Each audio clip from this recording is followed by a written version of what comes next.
ఒక దైవజనుడు, వృద్ధాప్యంలో ఉన్న దైవజనుడు, అమ్మా వినండి, వృద్ధాప్యంలో ఉన్నటువంటి దైవజనుడు ఒక యవనస్తుడిని రోజు కనబడినప్పుడల్లా అంటున్నాడంట, అయ్యా నీ బ్రతుకు మార్చుకో, నీ పరిస్థితి మార్చుకో, లోకంతో ఉన్న అల్లరి పోకిరి చేష్టలు మనకు పనికిరావు, దేవుని విశ్వసించు, ప్రార్థన చేసుకో, రక్షణ పొందుకో, వాక్యానుసారంగా బ్రతుకు అని ప్రతిరోజు ఆ యవనస్తుడు ఎదురైనప్పుడల్లా యవనస్తుడికి చెప్తున్నాడంట వృద్ధాప్యలో ఉన్న దైవజనుడు.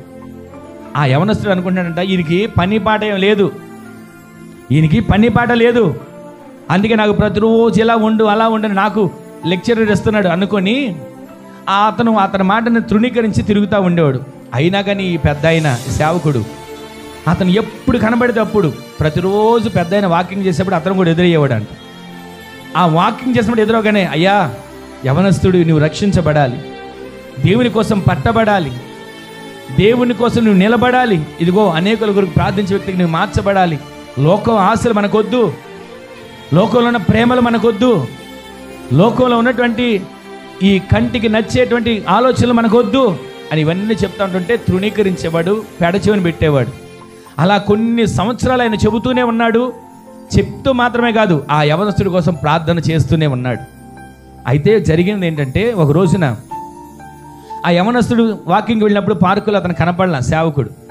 సరే కనపడలేదు, ఇవాళ రాలేదేమో అని అనుకున్నాడు. రెండో రోజు వచ్చాడు. ఆ రెండో రోజు కూడా ఇతను వాకింగ్ వచ్చాడు, కానీ పెద్ద ఆయన సేవకుడు కనపడలా.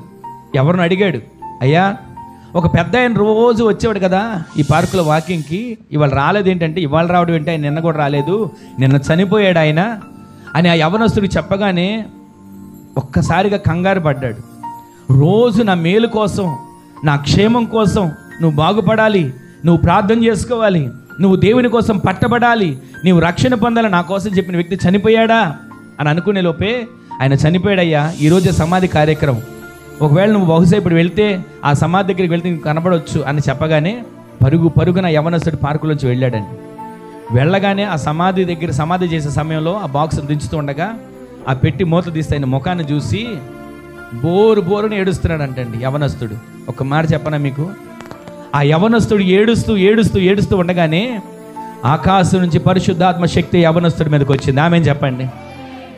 ఆ వ్యక్తి కోసము దైవజనుడు ప్రతిరోజు దివారాత్రులు మానక మాటిమాటికి ప్రార్థన చేయగా ప్రార్థనకు వెనువెంటనే జవాబు దొరకలా. వెనువెంటనే ఆ వ్యక్తి రక్షించబడిపోయి దేవుని సన్నిధికి వచ్చి పరిశుద్ధంగా జీవిస్తున్నా అని సాక్ష్యం చెప్పలా.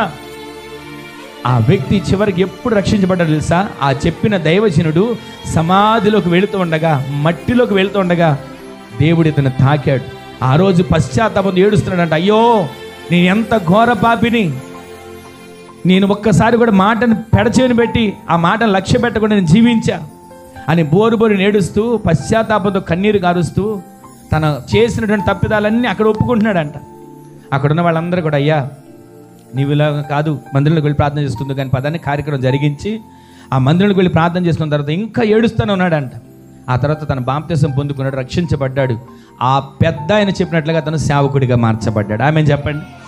ఈరోజు నీ మాటలు వింటున్న మనం ఒక్క మాట మీకు జ్ఞాపకం చేస్తా, ప్రార్థించిన మనిషి లేకపోవచ్చు కానీ ప్రార్థన సజీవంగానే ఉంటుంది. ఆమె చెప్పండి. ఈ రోజున ఈ మాటలు వింటున్న మన జీవితంలో ఎన్నడూ, ఈ రోజున మనందరూ ఇక్కడ కూర్చున్నామంటే మనంతటా మనం వచ్చి కూర్చున్న వాళ్ళం కదా, మన కోసం ఎందరు కన్నీరు గార్చారో, మన కోసం ఎందరూ అయ్యా ఈ వ్యక్తి రక్షించబడాలి, ఈ ఆత్మ రక్షించబడాలి ఎందరు తప్పించారో వారి కన్నీటి ప్రార్థన. ఒక సేవకుడు అంటాడండి, నా తల్లి కన్నీటి ప్రార్థన ప్రవాహంలో నేను దేవుని చెంతకు కొట్టుకుని వచ్చాను అంటాడు. ఈ రోజు నీ బిడ్డల కోసం నువ్వు ఎంత ప్రార్థన చేస్తున్నావు, నీ భర్త కోసం నువ్వు ఎంత ప్రార్థన చేస్తున్నావు? విసిగిపోతున్నారా? ఈయన మారడండి అనేవాళ్ళు లేరా? అమ్మ నీ భర్త కోసం ప్రార్థన చేయి, మారతాడంటే ఆయన మారడని నీవే చెప్తుంటే దేవుడు ఎలా మారుస్తాడు? నీవు విసిగిపోకూడదు. నీ భర్త రక్షణ కోసం ప్రార్థన చేయాలి, నీ కుటుంబ క్షేమం కోసం ప్రార్థన చేయాలి, నీ కుటుంబంలోని ఆర్థిక పరిస్థితులు మెరుగు చేయబడేట్లుగా ప్రార్థన చేయాలి, నీ కుటుంబ అవసరతలు తీర్చబడేట్లుగా ప్రార్థన చేయాలి. అందుకే విసుగాక మనం ప్రార్థన చేయాలి.